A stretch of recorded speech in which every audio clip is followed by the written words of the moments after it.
All right, I am doing some chain ply on the fly outside with my girlies, letting them get used to my presence. So,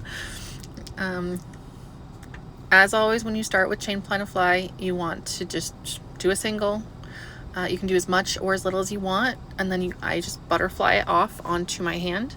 So that's kind of why you want to be specific with how much fiber you spin, because you don't want too much on your hand. But butterflying it like this is my favorite way to take it off, because it's relatively easy to handle from there and it doesn't slide off. So you want to keep your start on the hook so that it's really easy to make this little loop that you need to start your chain ply. So with the loop, you put your single through the loop to make another loop, and now look, you have 3 lines there, and that is your chain ply, your 3-ply chain. And you just pull that out a little bit, and of course you spin your spindle the opposite way that you made the single to ply it, and then you just put it on your spindle. And that is the very, very basics to chain plying. I'm gonna finish chain plying this section. So you can see, like, you just don't make you can make the loop really, really big, so you don't have too many of the little joined sections. Because for me, they are not really comfortable. Like, you can feel them, right? It's kind of like having a teeny tiny knot in your fiber. So that's why I try to make really big, long loops, so it's not as annoying that way. And then you just wind it on and keep going.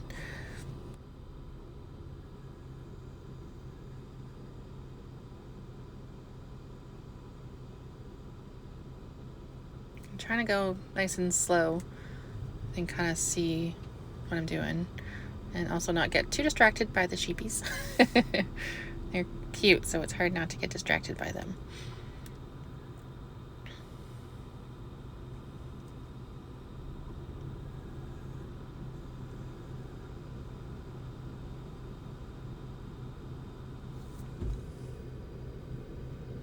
Yeah, one of the things I like about chain plying is I find my yarn is quite balanced. Like when I did the ply back there, you could kind of see it's pretty good.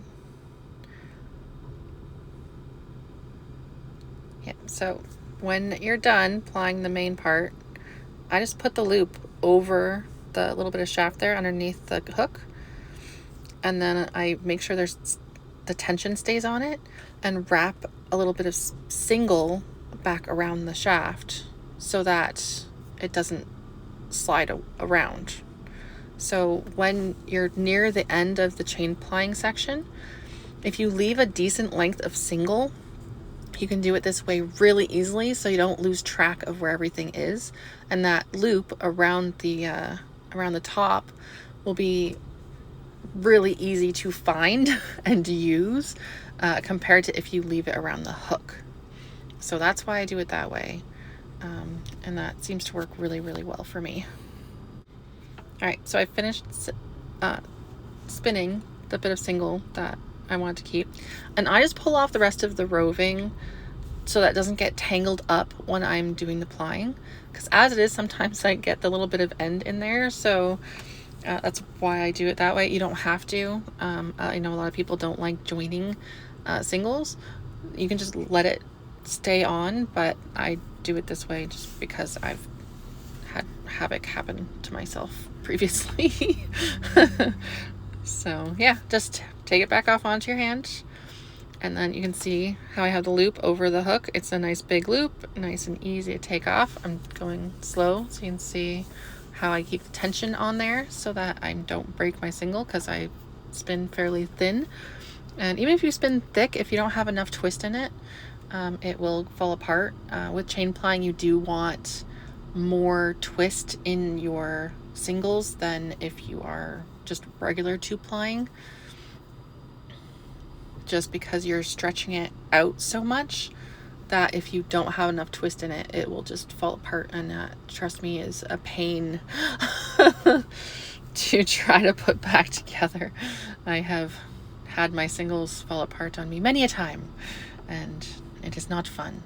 So a little bit of extra twist and you will be much happier than if you don't put that extra twist in there. But not so much, of course, that it's rough and all twisted up on itself. Like, you don't want to over twist it, just a little bit more than normal.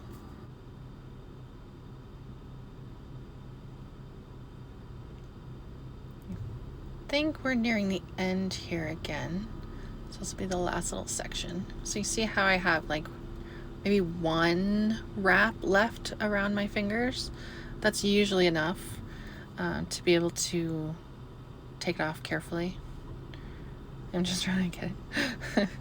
I'm gonna make the loop big, go around, keep the tension on, tighten it a little bit, and then wrap your single back around, and then start spinning again.